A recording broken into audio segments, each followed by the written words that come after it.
5일 미국 매체 포브스는 러시아와 우크라이나가 눈떠핀 쿠르스크 전장에서 동시다발적인 공격을 감행했다고 보도했습니다. 이날 포브스에 따르면 러시아군은 서부 본토 쿠르스크 방면 대규모 장갑차 부대를 동원해 약 40대의 군용 차량을 출격시켰는데요. 이와 동시에 우크라이나 제95 공습여단은 보병 전투 차량에 탑승하고 지뢰 제거 차량을 따라 쿠르스크 북부 마을 베르딘으로 향했다는 전언입니다. 러시아의 쿠르스크 수복 작전에 밀리던 우크라이나가 반격에 나서며 눈 쌓인 쿠르스크 들판에서 양국 기갑부대 간 대규모 충돌이 벌어진 것이죠. 이에 푸틴 대통령은 자국 내 가장 강력한 사성장군으로 평가받는 유누스베크 에부크로프 대장을 쿠르스크 전선에 파견한 것으로 전해졌습니다. 러시아 국방부는 같은 날 성명을 통해 모스크바 시각으로 오전 9시께 우크라이나군이 쿠르스크 방향 자국군의 공세를 저지하기 위해 전차 2대와 지뢰 제거 차량 1대, 낙하산 병력이 탄 장갑 전투 차량 12대를 베르딘 마을로 보내 반격을 개시했다고 밝혔는데요. 그러면서 러시아 북부군 사령부 소속 포병과 공군 전투기가 우크라이나군의 공격을 물리쳤다며 우크라이나군이 실시한 공격 여러 건을 격퇴했다고 주장했습니다. 당국과 러시아 군사 블로거들은 국경 근처의 수드자에서 쿠르스크까지 이어지는 고속도로 북쪽을 중심으로 전투가 첨예하게 벌어지고 있다고 설명했죠.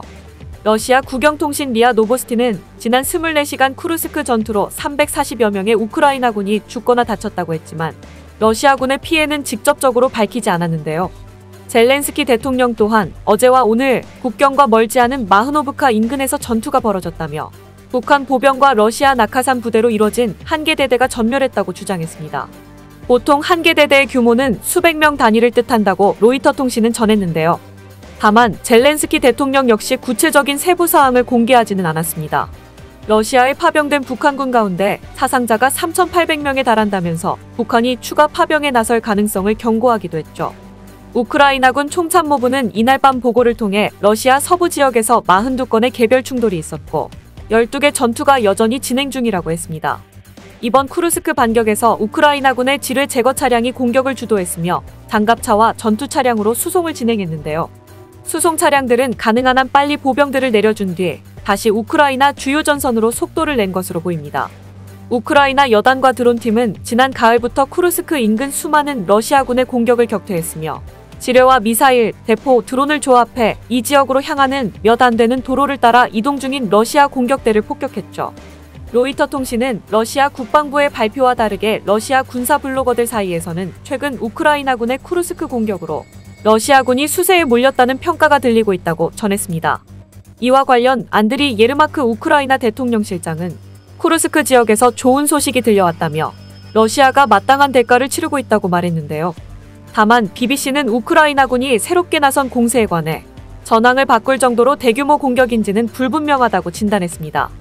앞서 우크라이나는 지난해 쿠르스크 공격을 시작한 후 해당 지역 내 수십 개의 마을을 장악했으나 러시아가 북한군 1만 1,000명을 포함한 추가 병력을 파병하면서 진격이 정체된 바 있습니다. 한편 러시아군은 현재 우크라이나군의 전략적 물류 중심지인 포크로우스크 지역에서 1마일 약 1.6km 이내로 근접해 있다고 뉴욕타임스는 보도했는데요. 우크라이나군 핵심 병참기지인 이 지역이 함락된다면 러시아가 상당 부분의 도네츠크를 점령할 가능성도 커진다는 분석입니다.